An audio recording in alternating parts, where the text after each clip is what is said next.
Yes.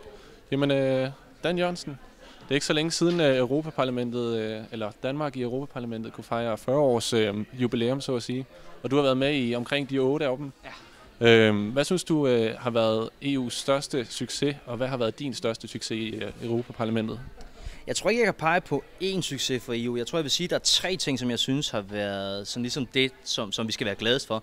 Det ene, det er noget, som folk lidt glemmer i dag. Det er, at i Europas historie, der har det sådan set været reglen, og ikke undtagelsen. Det har været reglen, at man har været i krig med hinanden. Ganske ofte. Men nu har vi jo en situation, hvor fordi vi arbejder så tæt sammen i EU, så er krig jo fuldstændig, det kan man slet ikke forestille sig mellem de europæiske lande. Det synes jeg, man må sige, er den største succes. En anden ting, jeg så vil nævne, det er, at EU har givet os mulighed for at løse nogle problemer, som er grænseoverskridende, som vi ikke tidligere kunne løse. For eksempel miljøproblemer. Altså det er jo klart, at luft og vand og atmosfære kender jo ikke til grænser, og derfor er det lige så klart, at hvis man vil bekæmpe forureningen af de elementer, så skal man også arbejde sammen om dem. Altså populært sagt, hvis at de lukker røg ud af skorstenen nede i Ruhrdistriktet i Tyskland, jamen så falder det også som sur regn og ødelægger skovene her omkring Glamsbjerg. Så lad mig lige nævne den sidste ting også. Den sidste ting er nemlig, at vi er også blevet rigere af det. Altså det, vi kan handle på tværs af grænser uden nogen form for hindringer, det gør altså, at økonomien er vokset hurtigere, end den ellers ville være vokset. Det gør altså, at vi alle sammen er blevet rigere. Så det synes jeg er sådan de 3 ting, som jeg vil fremhæve som de bedste ved EU. Men kan man ikke sige, hvis EU, altså hvis det bare er det, der afholder os fra intern krige, og man kan sige klimaet, der har du selv lige nævnt, at Kina og USA, det er de største udledere. Er det så ikke lidt irrelevant med en lille europæisk union i det store billede? Ja, heldigvis er vi jo 0,5 milliard mennesker i EU. Det betyder, at vi er en ret stor magt også på det globale område. Og det er rigtigt, nu nævner du klima, som jeg lige har holdt et lille oplæg om her, og der synes jeg da ikke, det går stærkt nok, og jeg synes da heller ikke, at EU har haft held til globalt at presse Kina og USA nok. Men der er heldigvis masser af eksempler på, at det er lykkedes for os at gøre en forskel. Et af eksemplerne er kemikaliepolitik. Så kan man sige, at det er vel en lille ting. Nej, det er faktisk en ret stor ting. Altså, der er kemikalier overalt omkring os i vores tøj, i den mikrofon, du står med, i den luft, vi indånder, fordi parfumer og alt muligt andet. Altså, der er kemikalier overalt. Der er over 100.000 af dem på markedet. Og mange af dem, de er meget farlige. De er kræftfremkaldende og andet. Og der har vi faktisk i Europa lavet en lovgivning, som sikrer, at vi får skiftet de allerfarligste af de kemikalier ud. Og det er altså ikke kun internt i Europa, det er også fra varer, vi importerer fra Kina. Så det er bare et konkret eksempel på, at vi faktisk gør noget i Europa, som har global betydning, og som ikke mindst har meget stor betydning for borgerne hver eneste dag. Det handler meget om hverdagspolitik i virkeligheden. At mange ting, som selvom de kan virke lidt langt væk, og det foregår nede i Bruxelles, så er det stor betydning for borgers hverdag. Men hvad så med dine egne succeser i EU? Hvis du skulle have lov til lige at prale med en enkelt ting. Jeg kan lige sige til dem, der ser med her, at jeg har lige stukket ham en 50'er inden interviewet for at stille det spørgsmål. Jamen, jeg synes da heldigvis, at der er god mulighed for at få indflydelse, hvis man knokler hårdt i Europaparlamentet. Hvis jeg skal fremhæve et par ting, som jeg sådan har haft held med, jamen så er det for det første kemikaliepolitikken, hvor jeg var forhandler for en socialdemokratisk gruppe på et forbud mod noget, der hedder ftalater i børns legetøj. Det vil sige sådan nogle meget farlige kræftfremkaldende blødgør, som man førhen puttede i legetøj, hvor jeg skrev det kompromis, som blev vedtaget, som gør, at det er ulovligt i dag. Jeg har også haft held til at få stoppet en godkendelse af noget, der hedder kødklister. Sådan et ret ulækkert stof, som kødindustrien godt vil have mulighed for at putte i pølser osv., så de bare kunne lime 2 stykker kød sammen, så lignede det var et stykke kød. Det var på vej til at blive godkendt, så nedlagde jeg en protest i Miljøudvalget, og så blev det faktisk stoppet. Så er der dyretransporter, hvor jeg ikke har vundet. Vi har ikke vundet slaget endnu, men jeg har igangsat en underskriftsindsamling for nogle år tilbage, og har nu samlet over 1 million underskrifter, og fået flertal i Europaparlamentet. Dengang jeg startede kampen, der var der omkring 10, der støttede mit krav. Nu er der 395, der støtter mit krav om at stoppe lange dyretransporter i Europa. Men dyretransporter og ftalater, hvad vi ellers har af kemikalier der, er det ikke lidt vattet set i det store billede, når vi tænker på Sudan og hungersnød og så videre? Skabe krig, skabe fred i verden. Jo, det vil være lækkert. Ja, jo.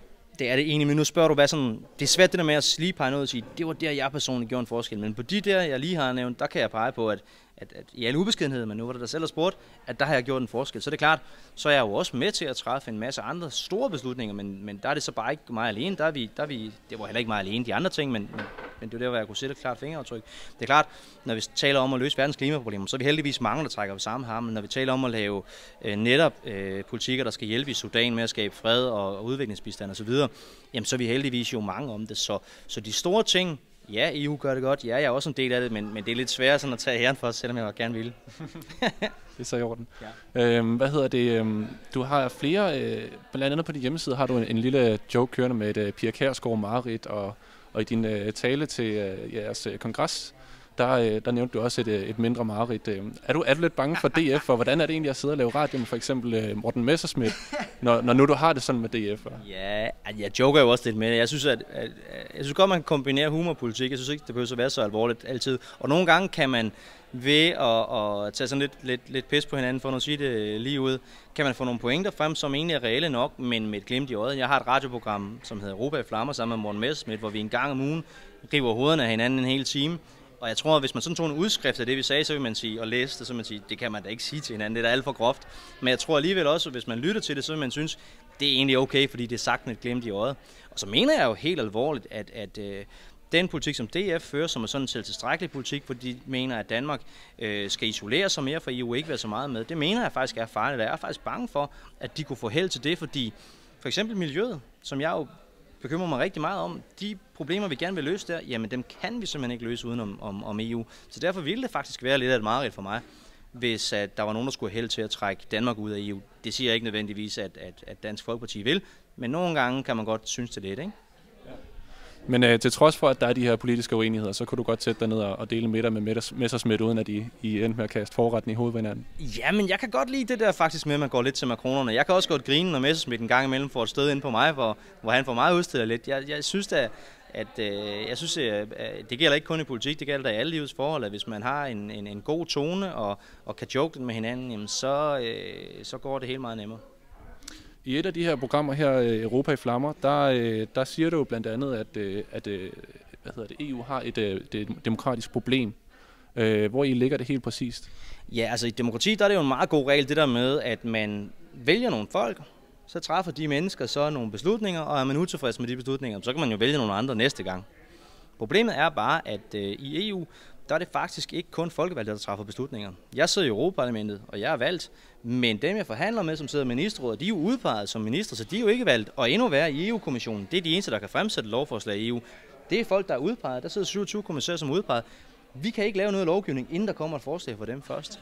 Og det synes jeg er udemokratisk. Så jeg nogle gange siger sådan lidt jokende, men alligevel, også med et kran af alvor, at hvis EU var et land, der søgte om optagelse i EU, så ville man få nej, fordi man ikke lever op til de grundlæggende regler. Så derfor synes jeg, at i en tid, hvor vi har mere brug for EU, end vi nogensinde har haft før til at løse de der grænseoverskridende problemer, jeg taler om, der bør vi altså også lave nogle demokratiske reformer, som gør samarbejdet mere demokratisk, og dermed også giver det mere legitimitet.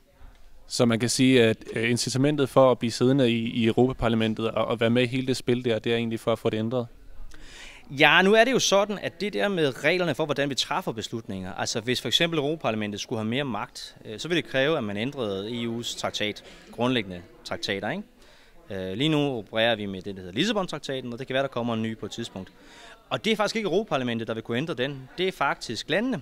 Det er statslederne, der skal træffe beslutninger om det, så skal alle lande sige ja. Nogle lande skulle det sikkert til folkeafstemning, andre lande skulle det ikke. Så derfor, de der ændringer, jeg gerne vil have af selve spillereglerne og demokratisering, det er faktisk ikke noget, jeg kan gøre som europaparlamentariker. Det, jeg kan gøre som europaparlamentariker, det er jo at lave lovgivning omkring en masse konkrete ting, altså miljøpolitik har vi nævnt, men også andre ting, ikke? Dan, hvor tror du EU er om 40 år igen? Jeg kan sige med 100% sikkerhed, at lige meget hvad jeg vil sige nu, så vil jeg sikkert gætte forkert. Fordi selvfølgelig kan man ikke forudsige det. Er det dig nu? Ja, det tror jeg bestemt. Jeg tror også, at EU har mere indflydelse i dag, og det hænger sammen med, at der er sådan set en retning i Europa eller i verden, som jeg tror, vi kan være ret sikre på holder ud i al fremtid. Og det er, at verden bliver mindre, forstået på den måde, at mennesker på tværs af grænser hænger sammen på en mere indgroet og dybtgående måde, end vi nogensinde har gjort før. Vi kommunikerer mere med hinanden, vi handler mere med hinanden, vi er mere påvirket kulturelt, økonomisk osv.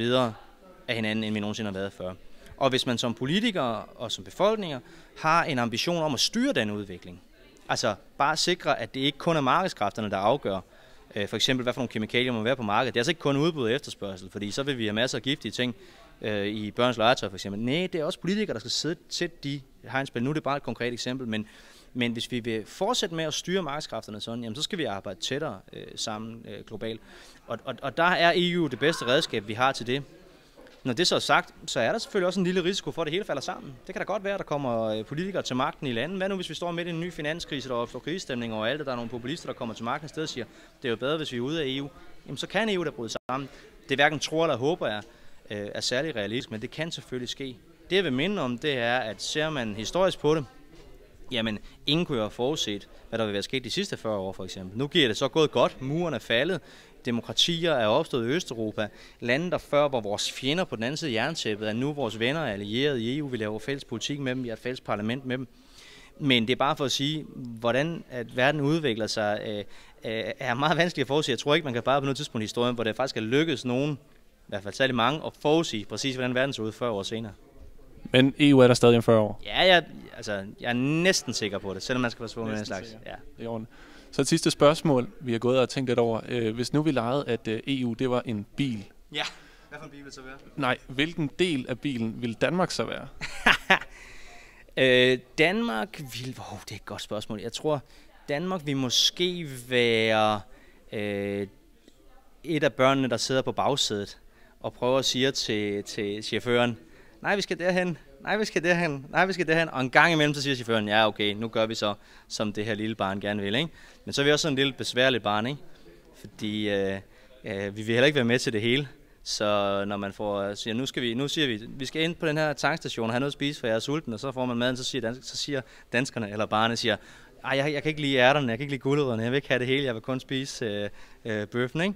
Altså sådan er vi jo lidt i Danmark. Vi har været på mange måder rigtig gode for EU at have med, fordi vi har været med til at presse i den rigtige retning på miljøpolitik og alt muligt andet.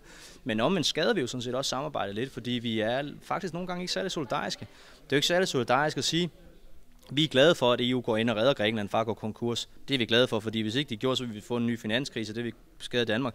Men vi vil jo ikke være med til euroen og være med til den solidariske del af det. Så mange gange er jeg rigtig, rigtig stolt af Danmark, andre gange synes jeg måske, at vi godt kunne gøre noget mere for fællesskabet. Hvem sidder på førersædet? Det gør Tyskland og Frankrig og Storbritannien. De 3 største lande i Europa er selvfølgelig dem, som at der også driver samarbejdet frem. Som siger, jamen det er ikke udemokratisk. På en eller anden måde er det jo, men man må også bare sige, de 3 store lande har jo altid fastlagt EU's skæbne, eller Europas skæbne. Det vil de også gøre selv, hvis vi ikke havde EU. Forskellen er bare, at nu har vi dem altså i nogle institutioner, hvor vi andre kan påvirke dem. Nu sidder vi i det mindste med bilen sammen med dem, for henter de måske bare sidde i bilen og drøne derude af selv, ikke? Jeg ved ikke, om det holder det billede der, men nu var det dig, der nævnte det med en bil. Det er i orden. Tak skal du have, Dan. Jamen, det er meget tak.